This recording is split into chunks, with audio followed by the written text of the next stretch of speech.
Welcome to the Steady On podcast. I'm your host, Angie Bauman, and I am passionate about Bible study. Friend, my journey has not been an easy one. I am a trauma and abuse survivor, and I still walk with a limp. But I also walk in freedom because as I've studied God's word, He has released me from layers of shame and invited me into a life filled with an abundance of His peace, joy, rest, and hope. I'm transformed because I study the Bible, and my heart's desire is to create offerings that help you get and stay in your Bible so you experience that transformation too. So thank you for spending a few minutes with me. Maybe it's as you enjoy your coffee or with pen and notebook ready, or you're driving to work or walking the dog from wherever you are in your day. Let's dive deep into a verse of scripture together. So we walk steady on. Let's get started. Welcome, my friend, into a guest interview episode that shares the testimony of someone whose life has been transformed through studying the Bible. Our guest today is my ministry friend, Katie Tramonte.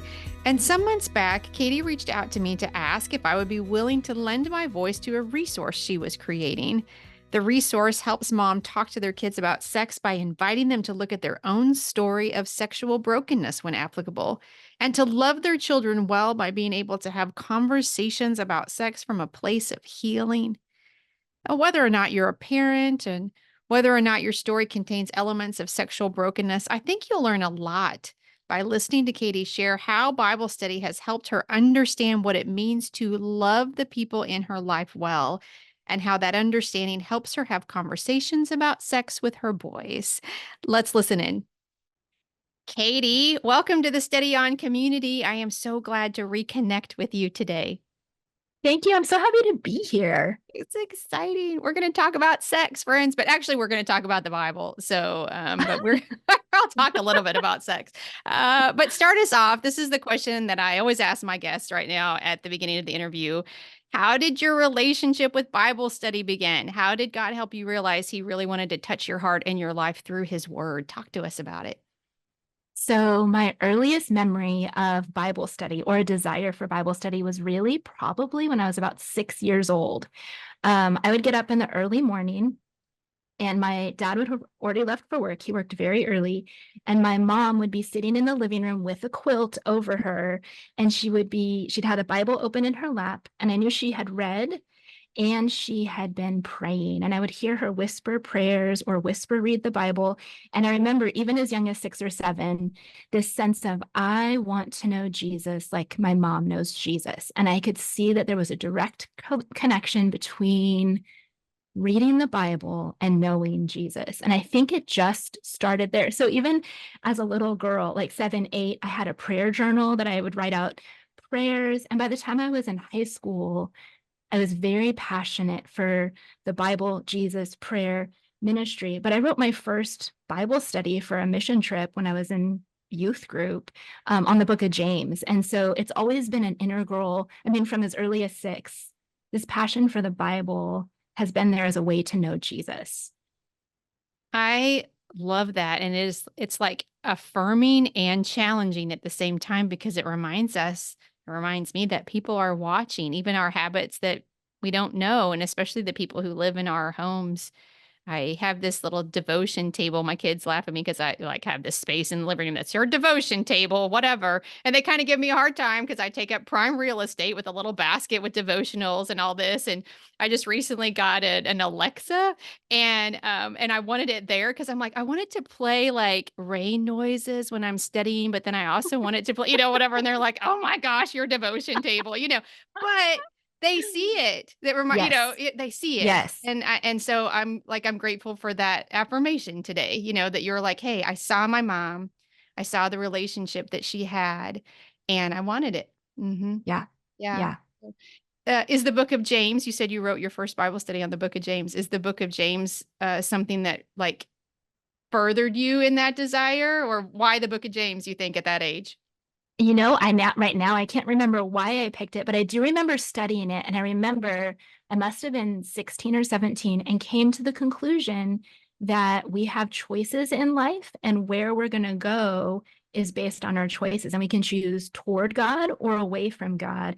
And I think the thing that was so impactful was how applicable the Bible could be. And I remember from really that study and high school years, not just wanting to read the Bible, but to actually apply what I read into real life, and not only in my life, but to take what I was reading and make it applicable for other people too. Yeah. I didn't want it to just be reading words and feeling like I had done something holy, which is still good to read the Bible and let it soak into your life. I wanted it to become alive and a way to live it out. I wanted to know what it looked like to put the Bible into my everyday life and to offer that to others. And I think that's probably started with James, when I could see like, oh, our choices really, we really do get to make choices, and we can choose toward God or away from God. Yeah. Yeah. The book of James in particular, when I teach confirmation classes, that's the book that I have the children read, because I think this is what Christian life in action looks like. I think it's fairly easy to read. There's so much in there, but I think it's very understandable and relatable. So I love it that was one of your first, hey, I want to live like this. Yeah. Yeah. It's so great. Yeah. So, yeah. Well, talk to us about how studying the Bible over the years has informed your parenting. How does it help you have conversations about, I would say difficult conversations like sex, but I don't think it has to be difficult conversations, but I think we back away from it. We're afraid of it, whatever. But how does studying the Bible impact your parenting and the way that you open up conversation for your kiddos? Yeah. So, well, I would say there's probably a lot in the Bible that would impact my parenting and the way I approach conversations. But for our conversation today, especially kind of moving toward how the Bible impacts conversations around sex or difficult topics or just any topic, the verses that come to mind really are Titus 2:4, which really tells younger women to love their husbands and children. And then 1 Corinthians 13, which kind of like makes love applicable. And I'll talk about that a little bit more in a second. And then Deuteronomy 6:6-9. And I'm just going to read that if that's okay. And then I'll explain why that impacts or how that impacts my parenting approach. Deuteronomy 6:6-9 says, "These commandments that I give you today are to be on your hearts. Impress them on your children. Talk about them when you sit at home and when you walk along the road, when you lie down and when you get up. Tie them as symbols on your hands and bind them on your foreheads. Write them on your doorframes of your house and on your gates." And so when I think probably the two biggest parts from the Bible that shape my parenting, although there's a lot more in the Bible that absolutely shapes my parenting, but the two biggest parts that shape my parenting approach, especially the conversational aspect, is this concept of love my children, and this concept of teach them about God as I'm going about life. Like that's what I get from the Deuteronomy passage. So Titus 2:4 is telling me love my children. Deuteronomy 6:6-9 is saying, as you're going about life, talk about all the things, what it means to live following God, what it is that God's instructed us to do. And then kind of backing up from the like, as you're going, I really look at 1 Corinthians 13 to inform how am I supposed to love my kids. I think that love verse, often in the church, we apply it to how we're supposed to love other Christians, which is true, but it also impacts the practicals of how we love our kids, being patient, being kind, but especially that it always protects, it always hopes, it always perseveres. So I have 3 boys. They're kind of in the teenage stage. And long before we got to this stage, it was really important to me that they knew they were safe to talk about all kinds of topics. And that includes sex, but that includes other topics. And at an age appropriate level, I would share information that they would ask about. And so whether that was things about my story, things about family history, things about how the world works, things about why I wouldn't let them do certain things, or into the topics of biology, body development, sex, those conversations were always open based on the idea that I want to love my children. I want to protect. I want to hope. I want love to persevere in how they look at the world. And that I want to do this. I want to parent as we're going. I don't want to have a one and done approach to any topic really with them. We have these ongoing conversations. And sometimes it can be surprising, the questions they ask or the times that they ask such deep questions. I have one of my boys asks the deepest questions at the most random times. And I'm ready to go there because I have this mentality of, while we're walking along the street, on my doorpost, every part of my everyday life is an opportunity to really guide them, and then to really guide them under this framework of love.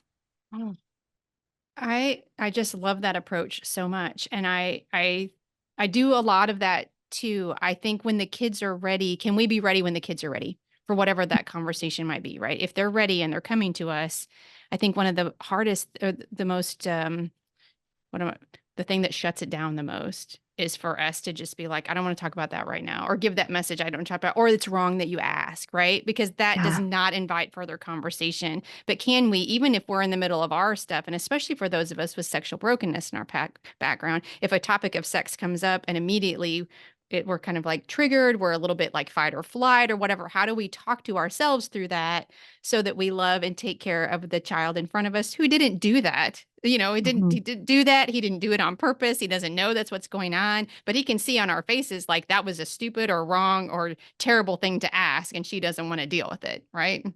Yeah. Yeah. So Angie, that's such a good point. And I think we're going to talk about a resource that I have in a little bit, but in that resource, I directly address what to do in those moments, Mm, because when I started working on this topic of how do we talk to our kids about sex in a way that's really informed from love, in a way that's really informed from as we're going about life, as I was thinking about that, and I really gathered kind of a group of women that I trusted to give input, the number one thing that women talked about is needing to heal from your own sexual brokenness to be able to talk to your kids well about sex and sexual development. Because each of us who has any hint of sexual pain, sexual trauma, even sexual messaging, maybe there wasn't something a tangible physical that was done to you, but there were harmful messages that were given to you, whether in secular culture or in church culture. It can come from either direction. Being able to find a way through healing those things is the number one most important thing we can do to having healthy conversations with our kids around sex. And I will say, it doesn't mean that you have to have everything healed yeah. or not at all triggering before you talk to your kids, but being able to begin that journey as you're looking toward those ages and stages where you're going to be going into deeper conversations is really significant. And I was actually surprised at how many women said that is the most important thing to do first or at the beginning. When you lay kind of all that out, whether something is done to us, whether it's the messaging of the, like, I don't know that there's not very many of us, if there's any of us that don't fall into that category in some way. And I think I said this before we hit record, and that is, I feel like the enemy really, he wants this to be a confusing, shameful issue in our life because because it's a way that we stay bound and silent, and he works best in isolation. So if we can feel like we're the only one, or our story is too much, or I'm the one that handled this, or all of those things that build feelings of shame and just being unlovable and dirty and those kind of things, which isn't the way God wants this to be in any way, shape, or form. But if he can convince us that that's where we are in it, then we'll pass that along to our children. Yes. And even if we don't intend to, it can be done Exactly. Hmm. completely I'm not thinking of the word right now, unintentionally. That's what Right. I'm thinking of. Hmm. By even our body language, our facial expression when we're talking about difficult topics. There's Right. something in us as parents that our kids can pick up on of, oh, that's not something I can talk about. Oh, I can't go there. And it really is a place that the enemy wants to keep humans, male or female, in isolation and in places of shame so that further destruction and shame continues. That's right. And as moms, the role that we have of breaking these cycles is huge, Yeah. absolutely huge. Yeah. Yeah. It's one of those ways where it really does matter that we're taking care of our own issues, because it's not selfish. It's actually loving to be able to say, I have stuff to deal with and I want to deal with it. Oh, it makes me cry because this has been such the call of God on my life these years. I want you to deal with some of these things in your life, in your heart, in your brokenness, because this is how you love your boys well. This is what love looks like Yes, today. Hmm. yes, Yeah. Yeah. yes, Hmm. yes. And can I just hit on that for a second? That is Absolutely. so huge. When Titus 2 is saying, love your children, it really, one of the most loving things you can do for your children is to heal from whatever is in your story. And it may not be specific to sexual trauma, brokenness, messaging. There may be something else. And I just want to say, for whoever's listening, one of the most loving things you can do for your children is to pursue your own healing. It is a huge way of loving your children. And the reason why, I guess I should explain that. The reason why that is so huge is as you heal, you are a fuller, more present, more whole version of yourself. So you're actually able to reflect more of God's goodness and beauty through your life as you're healing. Yes. And it's so interesting as you say that. I appreciate the affirmation because there's been years, Katie, that I have known that is true, but it's not the message that we're telling each other. And so it's like the Mark 9, right? My belief help my unbelief. Like, I believe you telling me that this, like, spending this time on myself and trying to heal and talk about my story. And, I believe that that's the right way for me because you're saying it is, but it's not. But then I run from that and I don't believe it at the same. I believe it's selfish, or I believe it's unnecessary, or it's so long ago. Why do we need to talk about that now? Like, all of those things. But to be able to have hard conversations with my boys and them not be hard, like not be hard between us, it's like a miracle. It feels like a miracle to me. Like there's been a breakthrough in this family that that's only from God. Yes, 100%. Absolutely 100%. Yeah. Yeah. And I think especially on this topic, I've heard it said that your past plays out in the present. And so anything that was painful or harmful in any category, if you have not dealt with it, if you have not begun the healing of it, it's going to play out in your present reality. And then especially around the topic of sex, as our kids are growing and asking questions, if we haven't dealt what has happened or the messaging we received in the past that was unhealthy, it will play out in the present. And so I think I'm excited, Angie, for what you shared, that in your family, you're seeing this miracle of you spent work on healing, you spent time looking at your story, and it has shifted the trajectory of how conversations go with your boys. And that is something to celebrate. Absolutely. I do celebrate it. And as a boy mom, because listener, Katie and I are both boy moms. And so how you approach it with sons and daughters, I'm sure, is somewhat different. But one of the things that, as my oldest is 19, almost 20 right now, and one of the things that we talk about sometimes is the woman in his life, and maybe the kind of messages that she's received, or the kind of brokenness, even as a young woman, she might come with. And how do you handle that? How do you care for that? How do you assume that there's already things there that are painful or create right feelings of shame or something like that? And so I think that's one of the things that I would not have gone there had I not healed from some of my own brokenness, to be able to say, let me tell you, her story is not going to be my story, but I'm betting, especially since some of the stuff we've already talked about, she's going to come into whatever relationship you have with a story. Yes, absolutely. 100%. Yep. Yeah.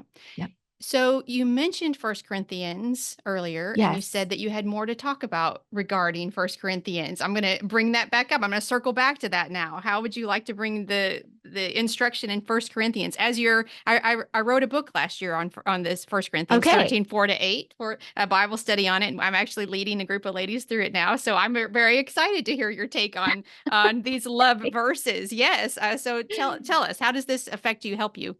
Yeah, so specific to parenting, I had mentioned that we often look at 1 Corinthians 13 as our approach towards others, and not always thinking our children, right? So almost like we put our kids in a different category. And then one of the most important things we can do is take the posture of 1 Corinthians 13 towards our children. And I won't hit on all the things, but some of the things that I am looking at when I think about having conversations with my kids that are either difficult or heavy or specific to sex, I think of love is kind, love rejoices with the truth, love protects, love always hopes. And the way that plays out, like the way that looks, is when I am equipping my kids for life, that is kind. So in any area of life, when I'm equipping them for life, that is kind. That's one of the ways that I love my kids. When I tell my kids the truth in age-appropriate ways, there's a time, right? Right, for certain right. things. When I tell my kids the truth in age-appropriate ways, I'm being loving. I'm rejoicing with the truth. when I'm equipping my kids for their body changes, right? That happens. Puberty is a thing. When I'm equipping them for their body changes, when I'm equipping them with biological facts about sex, when I'm equipping them with body boundaries, and that one is big for Mm, me, consent, body boundaries, I am offering protection, which is another way that love shows up in my parenting. And then when I'm providing a framework for the goodness of sex, the goodness and beauty of sex, and creating just this picture of God's design for that, I am offering the way that love always hopes. So mm, I'm hoping for my kids for a good and beautiful future. right. And so those are the ways that 1 Corinthians 13 specifically kind of informs my approach of loving my kids, my posture of loving them in really practical ways. Mm. Yeah, thank you for that. I love that. And I love how you're bringing this idea that having these conversations is loving, because I think most of us would say, I know I would say this. Oh, it makes me cry. I want better for my boys in this area of their life than I have had, right? Like, which is not, Yes. this is all about me, It's about me and how I, okay. right? Yeah. Like, but I want it to be less painful, less tangly, less, for my boys. And one of the ways that that happens is if we have open conversations about it and it's not something that's taboo. I think about how much time we spend trying to teach our kids how to drive, like at this age, right? And how intentional we are, because it scares us that they're going to be out there doing this. And we know our kids are going to drive. So we want them to have good education around that. And we want them to have conversations about that. But somehow we don't know the same way that they're going to have sex. Like we do, but we don't want to think about that the same way. We Yeah. don't spend near as much time or have as many conversations or try to protect that, like the way that you're saying. I think for me, I'm like, oh goodness, if we spent a quarter of the time maybe talking about sex the way that we do talking about driving, their relationship with that would be so, I think so much different. Oh, I love that. I love that analogy because we Mhm. are so intentional about be safe on the road. Right. You could get hurt. And I think Right. that is a great analogy for just the amount of time and almost the fluidity of conversations. Right. So my oldest is not quite to driving yet, so we haven't gotten to those conversations, but I am sure we're going to have lots of conversations about that. And it will happen as we're going through Yeah. life. And I think if we could count the hours Yeah. of driving conversations. Oh, could we have that many conversations about sex and Mhm. bodies and really God's beautifulness and the enemy's attempt to harm? And if we could just have fluid conversations, how much would that shift the Mhm. future? Right. Yeah. Yeah. It's different than it's countercultural, like so many things are, as we're trying to live in the example of Jesus, right? And Mhm. I know your kids, friend, they're going to be like, "What, mom?" But but they want to talk about this. I Yeah. mean, that at a certain age anyway. And you can gauge. How do you gauge when your kids are ready to talk or when they're Mm. ready to stop talking? I'm just curious, you as a mom, how do you watch that in your kids? It's probably So different with each one. yeah, and actually that's very true. Each of my kids are very different in this, especially in this topic. I've always kind of gone on the rule of thumb of if they're asking me, I will answer their questions to the level that they are asking. So kind of matching their own curiosity and interest. And then I have also another marker is just with puberty and body development, if there's any significant thing that is on the horizon that I'd want them to know about before they get to that threshold so that their body or their development isn't confusing for them, then I will initiate conversations about Yeah, that. I like that. I like that very much. One of the things that we did with one of our kiddos who struggled to want to talk about it but did have questions, this worked really well for us. So I'm just going to put this little tip out there. Yeah. We gave him post-it notes or index cards, something, and we're Mhm. like, anytime you have a question and you don't want to ask us, right? Like you just don't want to. Write a note, put it on our dresser. We'll see it before we go to bed, and then we'll look for an opportunity to answer your question. So that we'll do the talking, but it kept the dialogue open when he was having a hard time at a specific age, like wanting to come to us with some Yeah. questions that he found embarrassing or something. So I that's love just that. it worked really well for us with that particular child. So again, you got to know your kiddos and just try things and see what does work. And then, at one point the Post-it notes just stopped appearing and he could talk to us again differently, but Yeah, it built trust in that season. Yeah. I love that. And I love also that. gave me and my husband, because he was our first, he gave me and my husband a chance to talk through a couple of things and how do we want to answer this? Because we've never been here before, so yeah, yeah, Yes, yeah, yeah. yeah. So Yes, I had one mom share, like, be ready for any question I because know. you don't I'm know. like, oh, well, and you don't know what they're learning at school and different things, or Right. what kind of things are being talked about that are raising questions that I'm like, oh, I wouldn't have thought to mention that, and Yeah.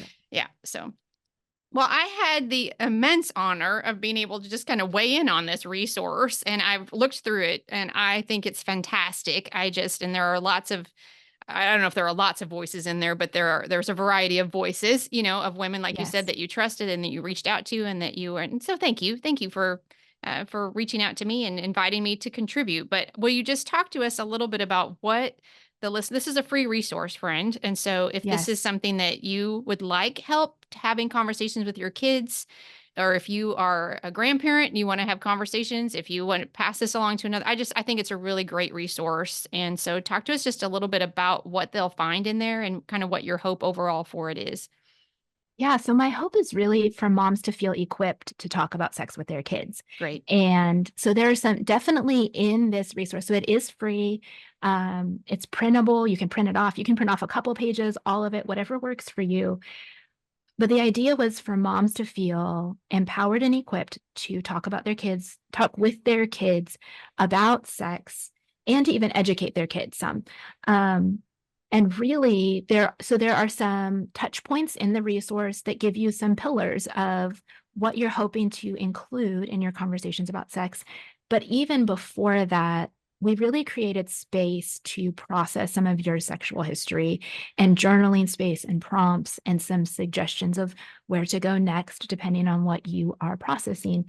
And so, more than even like, hey, here's these 3 books you should go get to tell your kids about sex, this is a guided journey to look at your own story and then some pillars, some goals for talking with your kids about sex that you can aim for. So it's not as prescriptive as do step A, step B, step C. It's really a resource that you could refer to over the decade that your kids are growing and changing.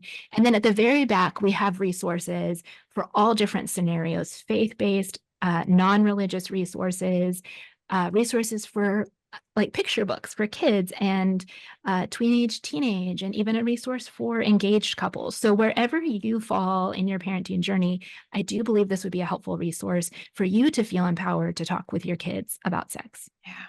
It's so good. It's very well put together, well thought out, and I prayed over. You can just tell that it's just prayed over and God led. And one of the things, I guess, and I'd welcome your thoughts on this. If your heart is being stirred, friend, to maybe download it, take a look, it's going to bring up stuff. I mean, probably if you're stirred to download it and look at it, probably you have stuff, and that's what we're saying. But you're not alone. We all have stuff. And if it does do it at the pace that you feel the Lord is leading you. And I just want to say, if it brings up stuff that you really haven't looked at before, reach out for some help with that.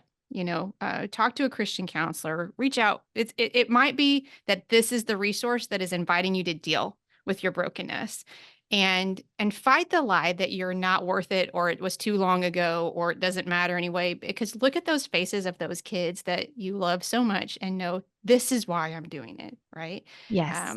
It will get it. I speak truth here. It will get harder before it gets it. Like you've gotten accustomed to living around it or not talking about it or something. And some of this will poke at that. But that's what it's meant to do. And you can do this. Your kids are worth Yes. it. Your relationship with your children is worth it. And so I just really encourage you to lean in if you feel the Holy Spirit, inviting you to do so. I don't know, anything you want to add to that, Katie? Yeah. Yeah, I would say don't go it alone Mm, and know who your safe people are. So um, ask someone, reach out to a trusted friend or a Christian counselor or a licensed trauma therapist, like yes. any of those resources. And through the resource, as we ask journal questions to kind of guide through working through your own history, we mention that reach out to someone. And and choose someone who's safe for you. And that may not be a friend. That may not be your spouse. That may be a therapist, a Christian counselor. But know that you don't have to go this alone. Yeah. And I think the one thing I probably feel most is the enemy will make you believe you're the only person ever to have had this happen to you or to have struggled with this, especially things done to you or sin you've done. The enemy will make you so isolated, Yes. especially around the topic of sex. And one, your kids are worth it to heal, but you are worth it to heal from whatever has happened. Mm-hmm. So I would say silence that voice that says you're the only one and this is too much or too far or too dark. It absolutely is not. And it is worth pursuing the healing of. Mm. So good, Katie. Katie, thank you for being brave and putting this resource together, but then being willing to talk about a little bit more about what has motivated you to do it. And because you're doing it with us, right? You're in there with us, and we just appreciate that. We appreciate your guidance, your leadership, and your listening to the invitation of the Holy Spirit to teach and lead us through it. So Katie can be found at originaldesignrestored.org, which I love, by the way. And this free resource is called Good Sex Education for Moms, and it can be found at that website. Anywhere else, Katie, that you would like to point the listener or call to action, anything else before we wrap up? I think just if you start working through your story, Original Design Restored also has a podcast with a lot of episodes about working through your story. So if you're in a place where you start opening this and you're talking to a trusted friend or a Christian counselor, but you want another voice alongside you, that is a podcast, our podcast, I would recommend, of women, including myself, who have worked through our stories, sharing some of how we've worked through our stories. So great. So great. Katie is an excellent podcast host, by the way. Yeah, excellent. So I highly recommend that podcast as well. So Katie, one more time, thank you so much for spending some time with me today and just sharing from your heart. Thank you so much for having me. Appreciate you. And thank you, friend, for listening. Until next time, peace. Thank you, Katie, for leading us into these often scary waters of parenting. And friend, I hope that you picked up something from my chat with Katie that will serve you well, whether or not sex talks are a part of your life in the season that you're in. If you are interested in Katie's free resource, which is Good Sex Education for Moms, you will find the link you need for that in today's show notes. If you haven't yet, I would be so grateful if you would subscribe or follow the podcast on whatever directory you use to listen. It only takes a second, and it guarantees you'll see new episodes as soon as they drop. And if someone came to mind as you were listening today, I would love it if you would share this episode out with them. Inviting them into what we're doing here is another great way to support the show. Thank you for tuning in today. I pray wherever your day takes you, you are walking in the confident knowledge that you are a beloved, cherished child of God. Peace.